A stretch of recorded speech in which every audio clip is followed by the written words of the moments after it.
میرے رسول کریم کائنات کے بادشاہ ہیں۔ حضور فرماتے ہیں میں چاہوں تو اللہ خود پہاڑ سونے کا بنا دے اور میرے ساتھ چلا کرے۔ رب کریم جیسا میں چاہوں ویسا اللہ میرے لیے آسانی فرمائے، اتنا اللہ محبوب رکھتا ہے۔ لیکن حضور نے اللہ کی بارگاہ میں دعا کی تھی، یا اللہ ضرورت کے مطابق روزی دینا، اے اللہ میرے اہل بیت کو ایک وقت روٹی دینا، ایک وقت کا فاقہ دینا۔ یہ دعا مانگی تھی، مانگے ہاں آج ہم بھی اپنی اولاد کے لیے یہ دعا، یہ بھی سنت ہے، اس کو بھی ادا کرو۔ اللہ بقدر ضرورت روزی، بقدر ضرورت۔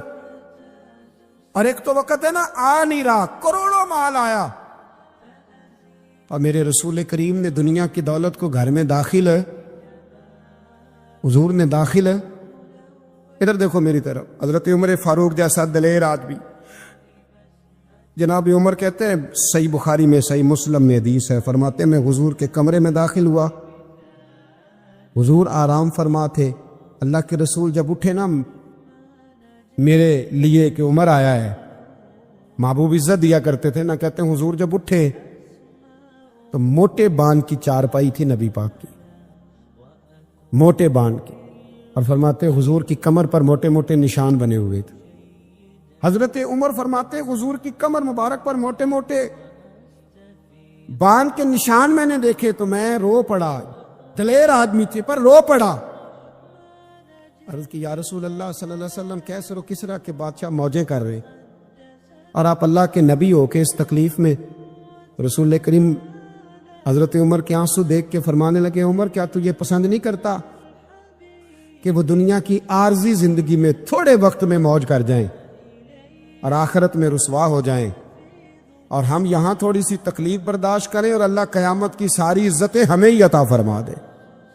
عیسیٰ علیہ السلام نے ایک دن دیکھا کہ ایک بندہ نا انگلیوں کے ساتھ اپنے بال سیدھے کر رہا ہے، تو آپ نے فرمایا یار کنگھی کے بغیر بھی کام چل سکتا ہے، کنگھی بھی خیرات کر دی۔ دیکھا ایک بندہ ہاتھ کا تکیہ بنا کے لیٹا ہے، تو فرمایا اینٹ بھی دے دو کسی کے کام آ جائے۔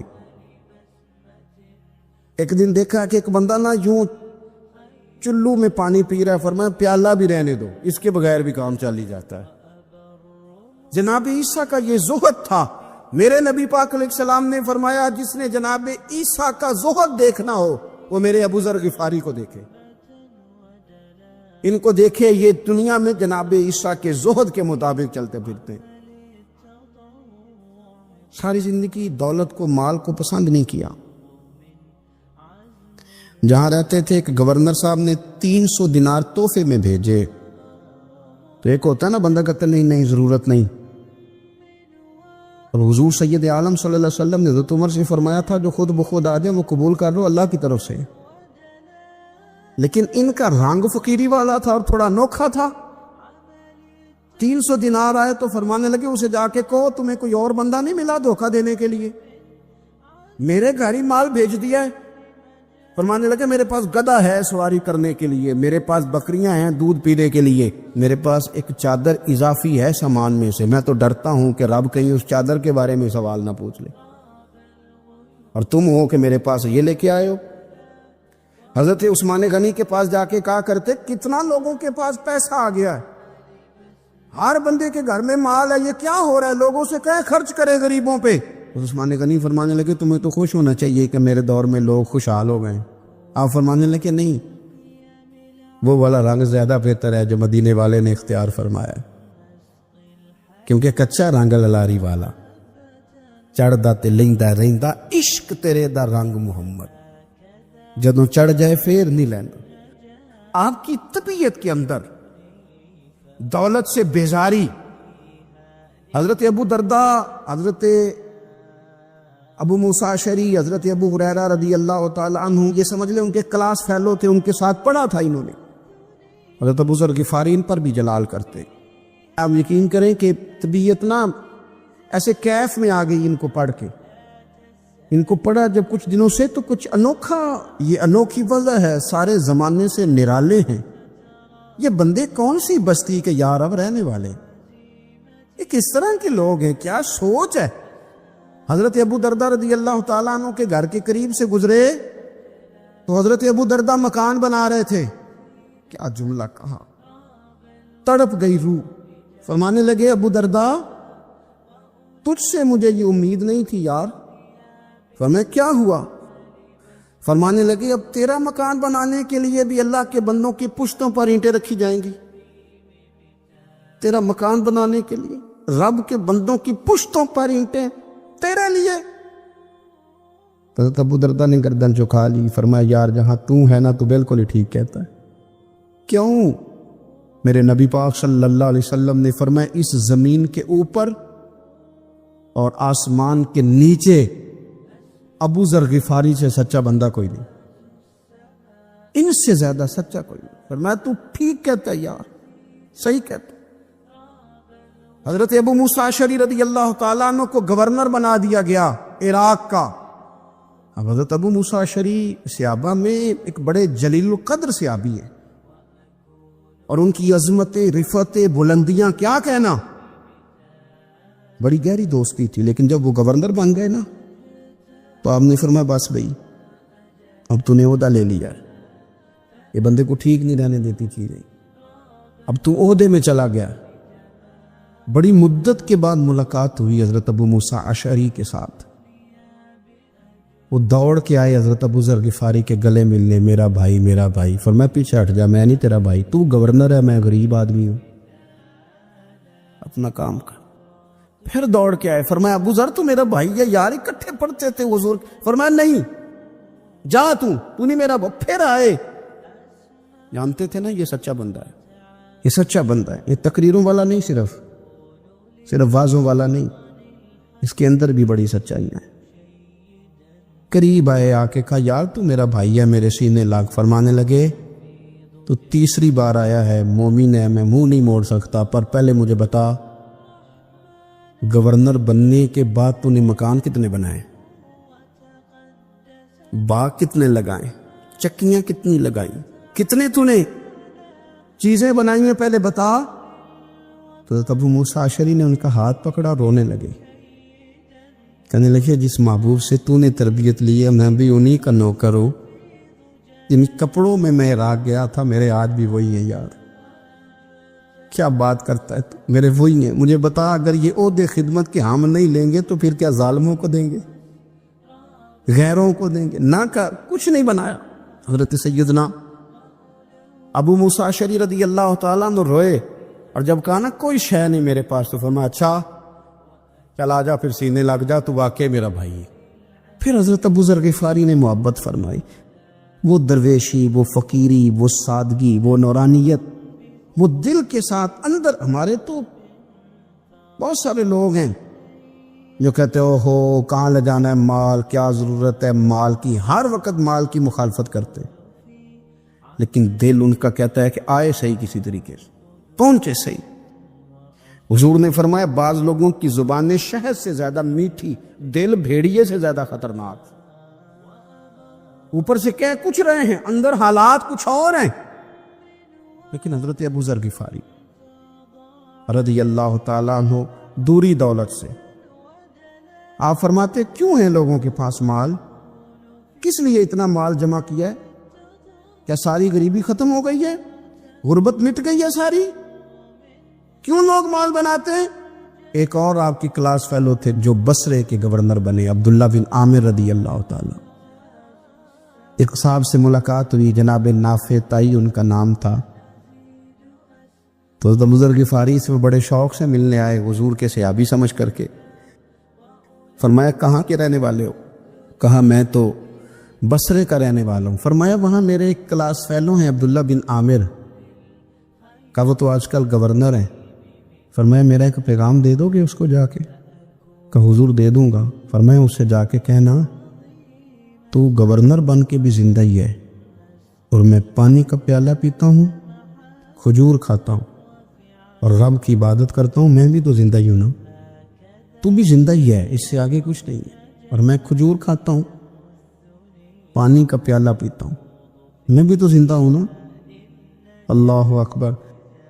نافع تائی کہتے ہیں اس پیغام کی سمجھ نہیں آئی, لیکن میں لے کے گیا.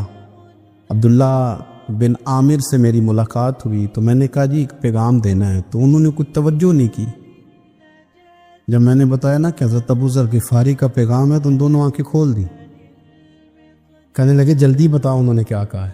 فقر اور درویشی کے رستے پہ چلنے والوں کے امام سیدنا ابو ذر غفاری نے کیا کہا ہے؟ تو کہتے ہیں مجھے پاس بٹھا لیا، شفقت فرمائی، کہنے لگے اب بتاؤ انہوں نے کیا کہا ہے؟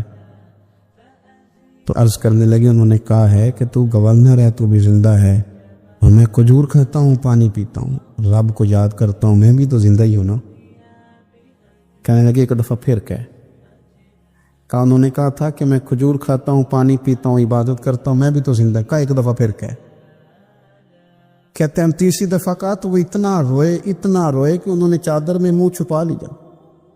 کہنے لگے یار وہ ٹھیک ہی کہتا ہے، صحیح کہتا ہے، اتنا مال، اتنے عہدے، اتنی چیزیں، اتنا کچھ جمع کر کے رکھا ہے، ان کا حساب دینا، ان چیزوں کی اللہ کے حضور کیا عذر پیش کریں گے، کس طرح رب کی بارگاہ میں بتائیں گے کیا وجہ تھی، کن چکروں میں ہم نے زندگی گزار تھی۔ سیدنا ابو ذر غفاری رضی اللہ تعالیٰ عنہ نے اپنی حیات مبارکہ ساری کی ساری فرماتے تھے کہ ہم نہیں عمل کریں گے تو کون کرے گا، وہ خاص سادگی، وہ خاص، اور پتہ میرے نبی پاک نے کیا فرمایا مجھے میرے رب نے حکم دیا ہے کہ میں 4 لوگوں سے پیار کروں۔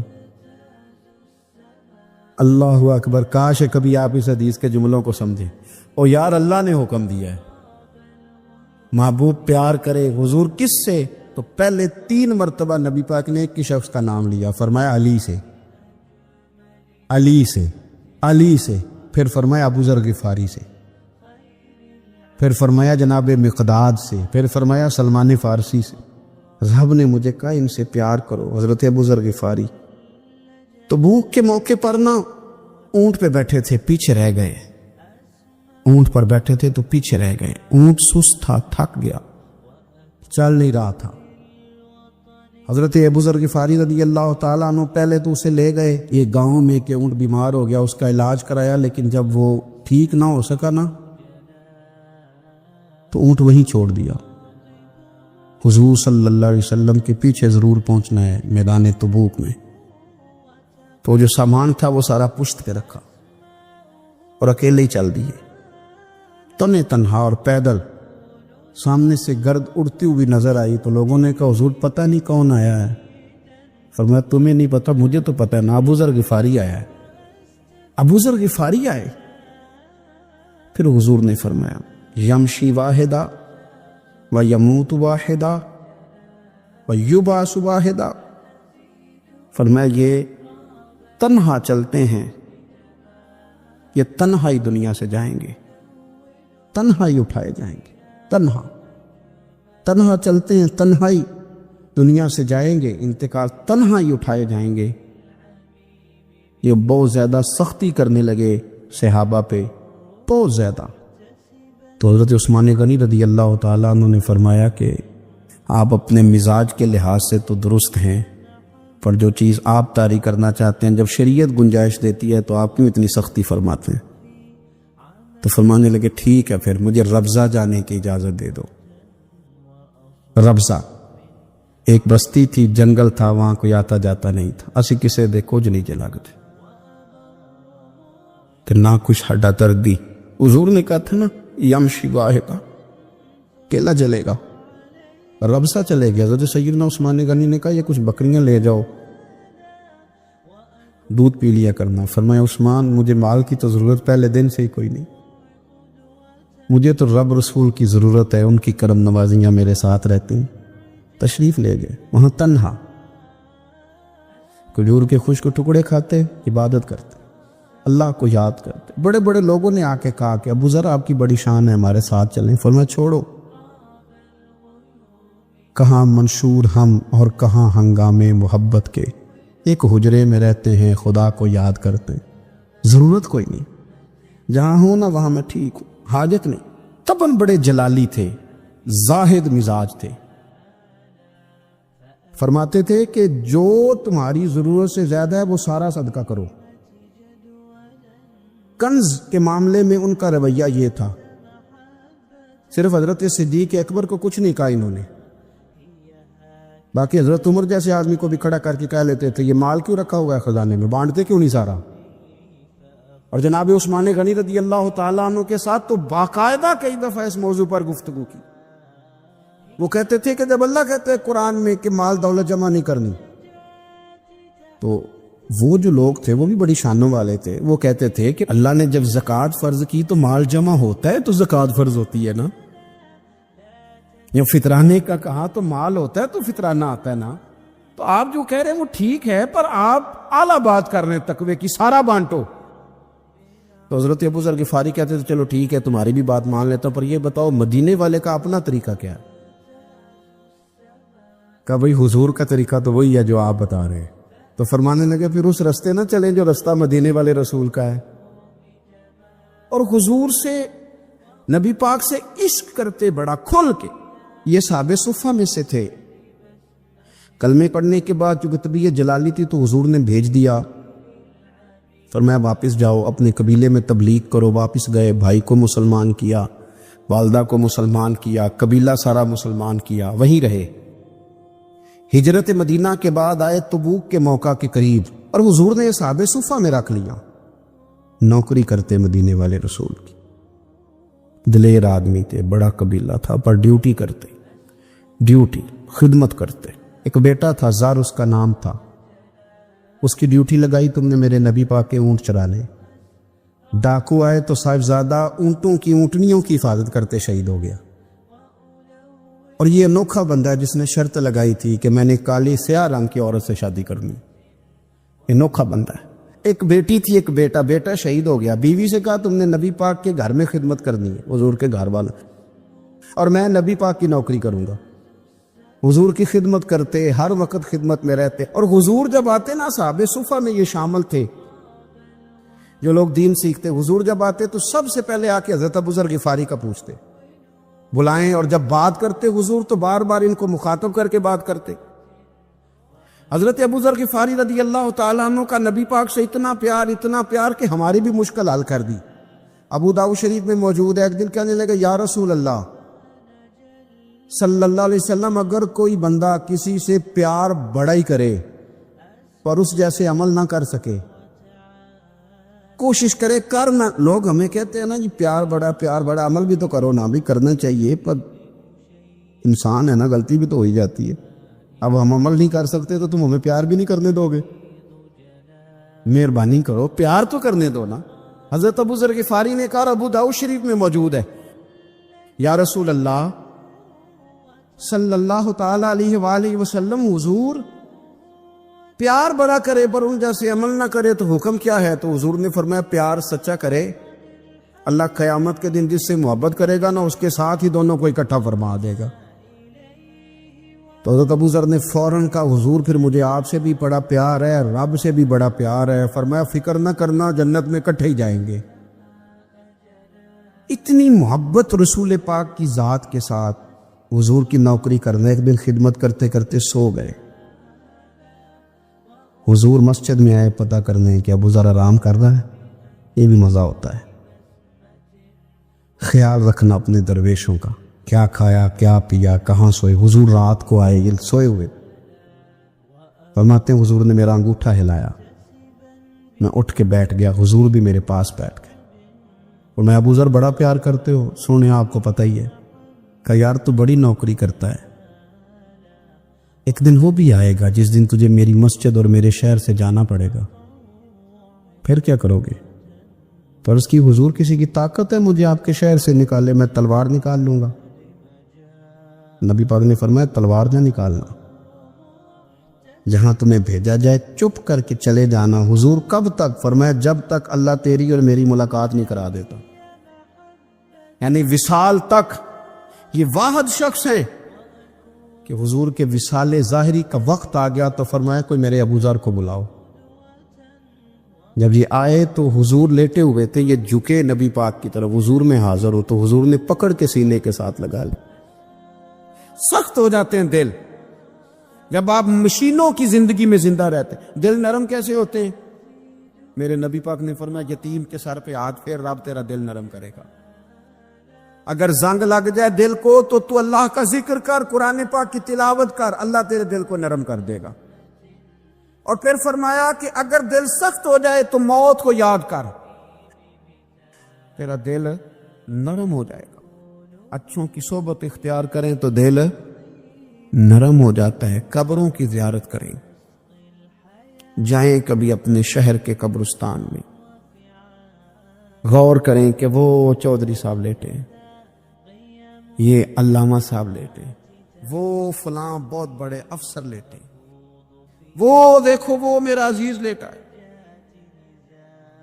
وہ ہارون رشید نے کہا حضرت داؤد تائی سے نصیحت کر دیں، تو فرمانے لگے باپ کدھر ہے تیرا؟ کہا حضور قبرستان میں، اماں قبرستان میں، دادا نانا بڑے بھائی سب قبرستان۔ فرمایا میں کیا نصیحت کروں؟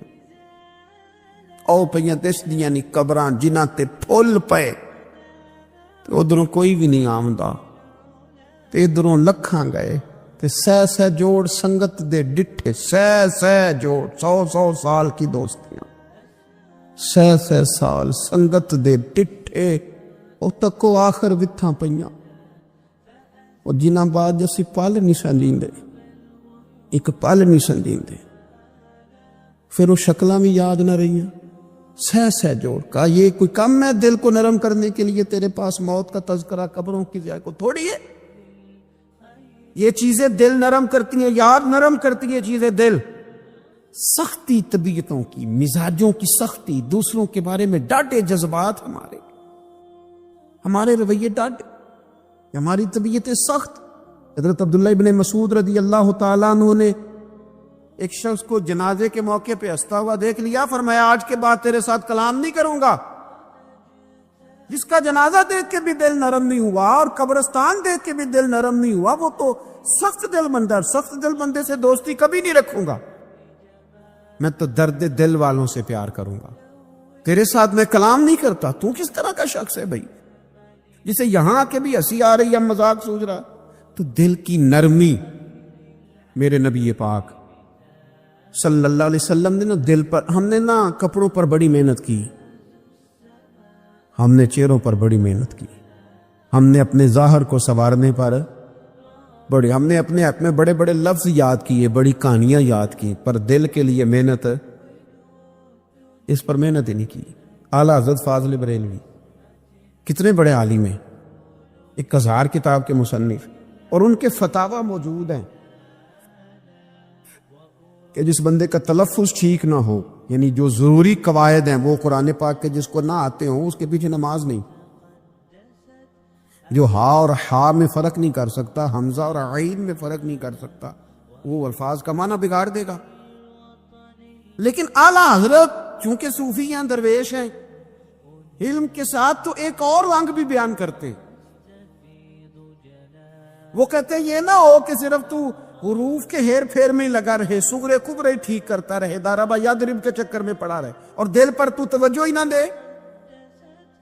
فاضل بریلوی رحمت اللہ علیہ فرمانے لگے کہ 2 علماء نے قرآن ایک درویش کے پیچھے نماز پڑھی، تو مستحب جو قواعد تھے نا جن کے بغیر نماز، وہ ٹھیک نہیں تھے ذرا ان کے، تو وہ کہنے لگے دیکھا جی اتنے بڑے پیر صاحب ہیں اور ان کی تو قرات ہی ٹھیک نہیں، تلفظ ہی ٹھیک نہیں۔ حالانکہ لفظ تاثیر سے بنتے ہیں، تلفظ سے نہیں۔ لفظ تاثیر سے بنتے ہیں، تلفظ سے نہیں۔ اہل دل آج بھی ہیں اہل زبان سے آگے۔ انہوں نے کہا جی بابا جی کا تو تلفظ ہی ٹھیک نہیں۔ اعلیٰ حضرت نے لکھا ہے ملفوظات شریف میں، فرماتے ہیں پھر وہ نہ نہانے کے لیے چلے گئے، نماز پڑھ کے فارغ ہو کے، تو وہ پانی میں اتر گئے تو شیر ان کے کپڑے اٹھا کے لے گیا۔ اب کتنی کو دیر پانی میں رہتے، نکلے بھی تو کیسے نکلے، شرم آتی ہے۔ مختصر لباس پہن کے وہ غسل کرنے کے لیے گئے تھے، اب پانی میں سردی، کتنی کو دیر بندہ پانی میں رہے۔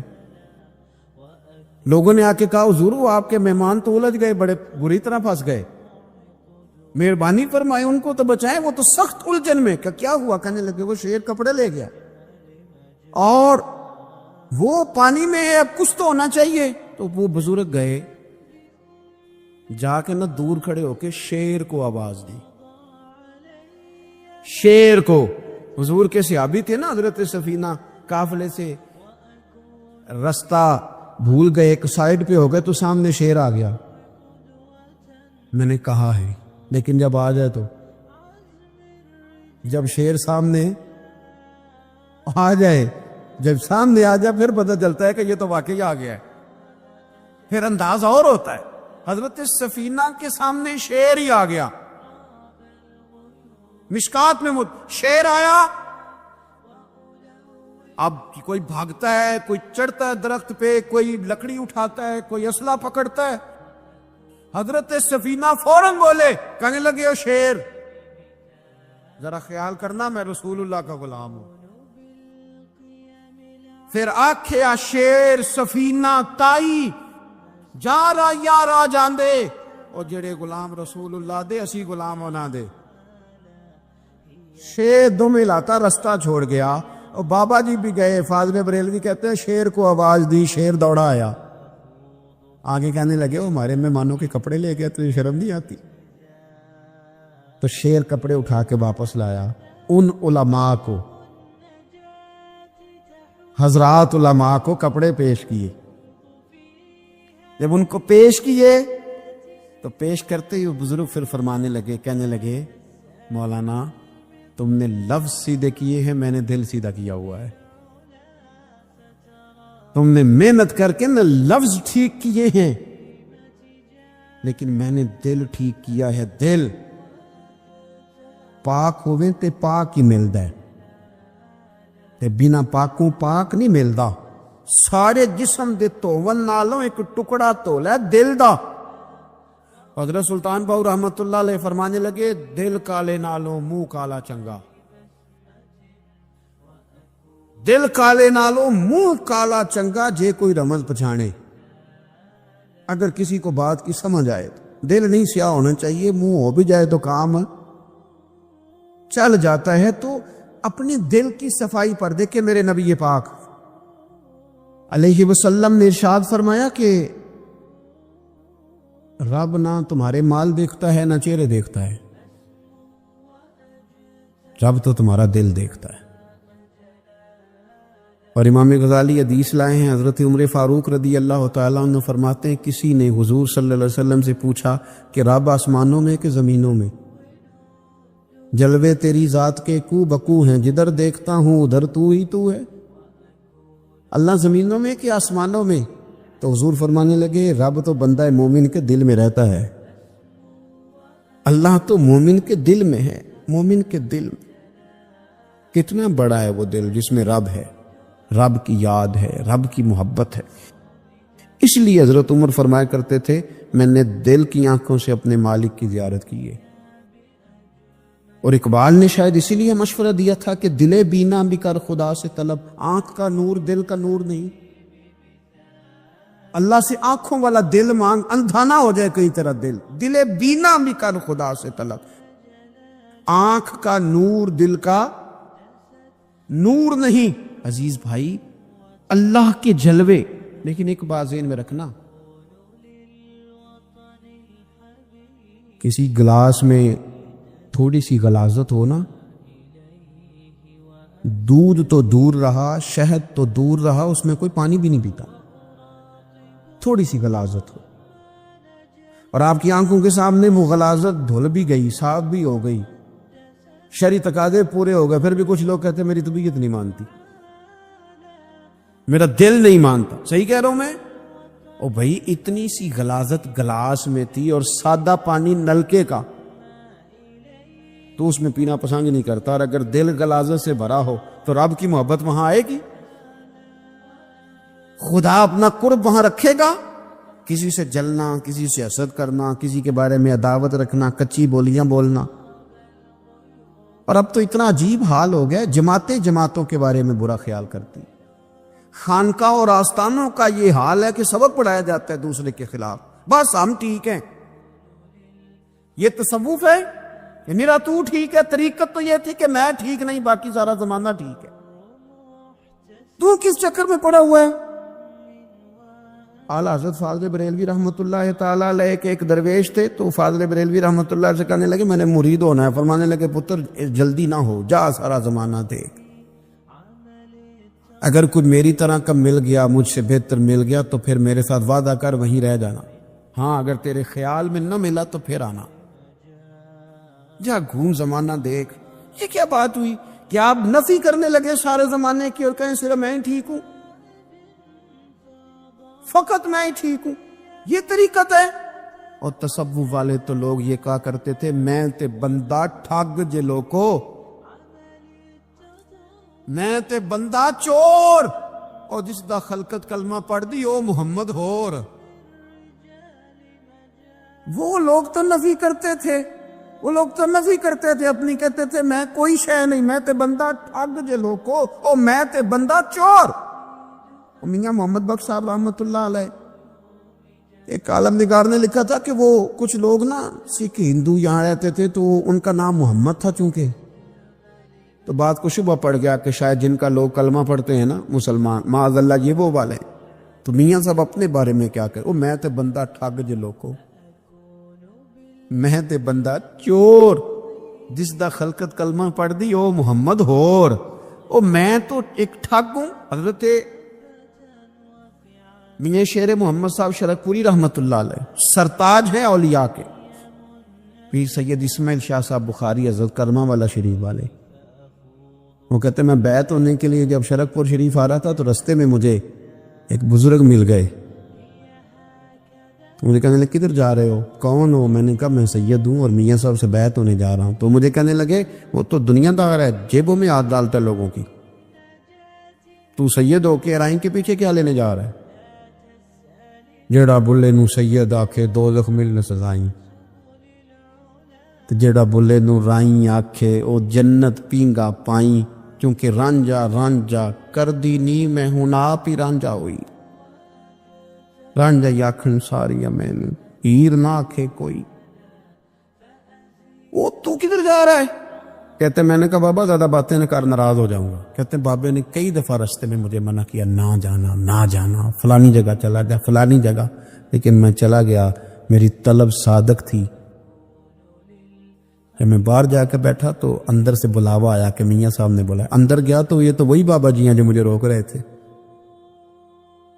تو میاں جی خود ہیں حضرت میاں صاحب، کہنے لگے بیلیا تینوں بڑا موڑیا پر تو مڑیا ہی نہیں. وہ تو روکتے تھے، اپنی نفی کرتے تھے. دل صاف دوسرے کے بارے میں، نظریہ صاف، کسی کے بارے میں خیر کا جملہ، کسی کی وکالت کرنا، کسی کا عیب چھپانا، کسی کے بارے میں اچھے لفظ بولنا، یہ مومن کی شان ہے. مومن کا دل ایسے سونا. میرے نبی پاک صلی اللہ تعالی علیہ وسلم نے فرمایا یہ میرا زید بن حارثہ ہے، اس کا دل اللہ نے نور ایمان سے بھر دیا ہے. ایمان سے دل بھر دیا رب تعالیٰ نے. ایک دن صبح صبح حضور نے پوچھا، اور داتا صاحب نے اس کو لکھا ہے، نبی پاک نے پوچھا آج تم نے صبح کس طرح کی؟ عرض کی یا رسول اللہ اس حال میں کہ میں پکا مومن ہوں.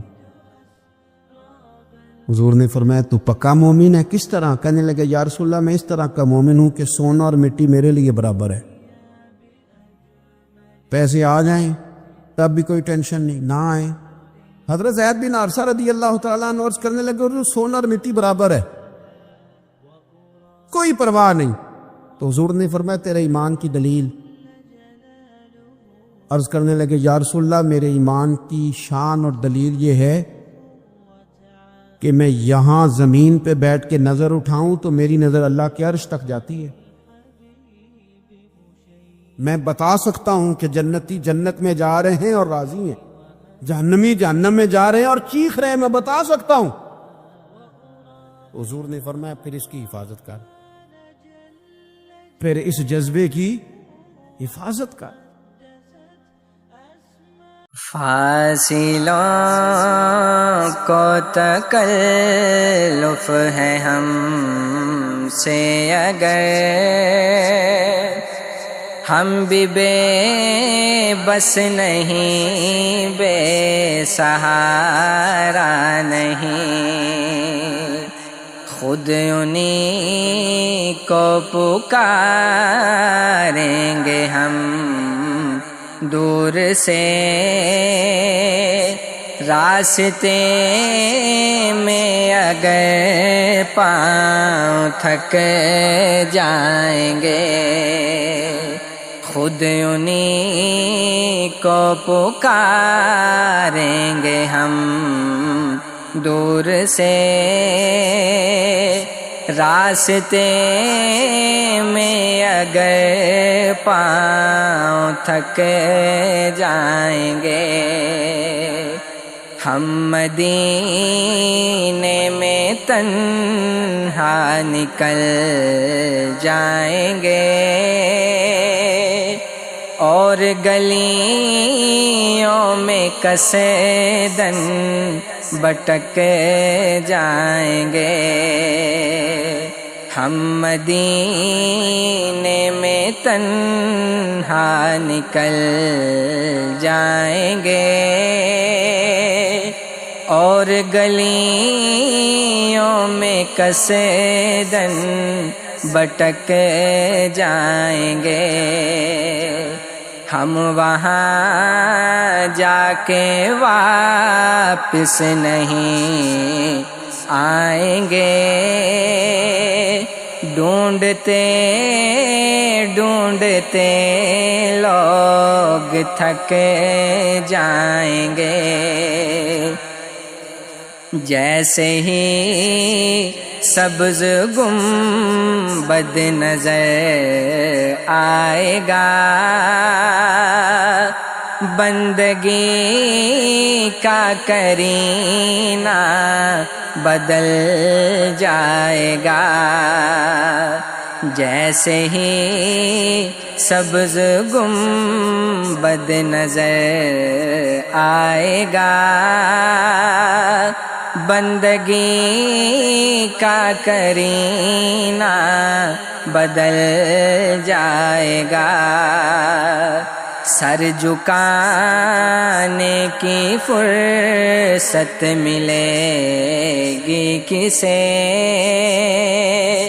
خود ہی پلکوں سے سجدے ٹپک جائیں گے اے مدینے کے زائر خدا کے لیے داستان سفر مجھ کو یوں مت سنا اے مدینے کے زائر خدا کے لیے داستان سفر مجھ کو یوں مت سنا بات بڑھ جائے گی دل تڑپ جائے گا میرے محتاط آنسو جھلک جائیں گے نام آقا جہاں بھی لیا جائے گا ذکر ان کا جہاں بھی کیا جائے گا نام آقا جہاں بھی لیا جائے گا ذکر ان کا جہاں بھی کیا جائے گا نور ہی نور سینوں میں بر جائے گا ساری محفل میں جلوے لپک جائیں گے ان کی چشم کرم کو ہے اس کی خبر کس مسافر کو ہے کتنا شوق سفر ان کی چشم کرم کو ہے ان کی خبر